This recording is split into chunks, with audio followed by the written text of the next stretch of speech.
In today's STEM Online, we will delve into the mythical and magical world of dragons. In many stories, dragons are revered as powerful and mysterious creatures.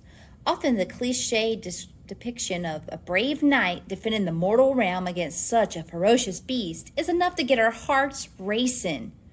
Artists throughout the ages have portrayed these magnificent creatures in many works of art, including poetry, fiction, paintings, and through architecture and monuments.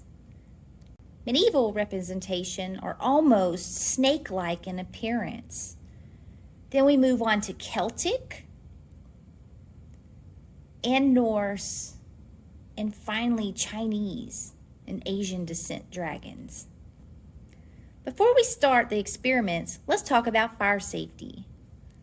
First, you need an adult to do these experiments. That being said, get your adults to help. Second, wear correct gear like safety goggles and gloves. Avoid loose clothing, and if your hair is long, tie it back. Third, and this is probably one of the most important ones, have a way to put out the fire if it gets out of control. I had a garden hose at the ready during my experiment. Fire extinguishers are great, and if you have one, please keep it close by.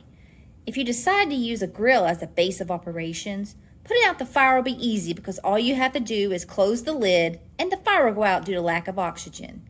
Now we are ready to begin. So our first experiment is a fire dragon, and the materials you will need are sugar, baking soda, sand, a ceramic bowl or plate, lighter fluid, and an extended lighter.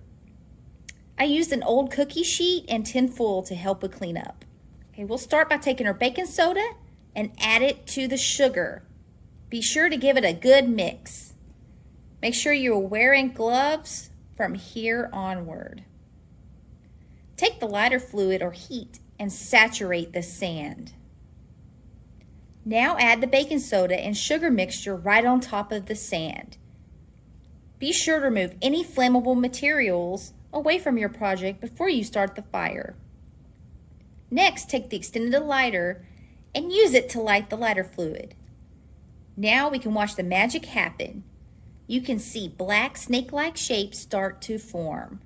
It does this because when the mixture burns, the baking soda gets hot and it breaks down to release carbon dioxide gas. This causes oxygen to leave the sugar. The combustion creates carbonate and water vapor. Carbon dioxide gas pushes the carbonate out to form the snake. The snake can continue to grow for up to 20 minutes. But sadly, the wind kept putting out my fire, so I got baby dragons in my experiment. Now on to experiment number 2. We'll be making dragon fire. Materials you will need is a fireproof container, heat, gas line, antifreeze, and water remover, or lighter fluid would work, borax, and an extended lighter. This one's probably the easiest one to set up. You'll just take your container and make sure you're outside for this. Pour about a cup of heat into the container.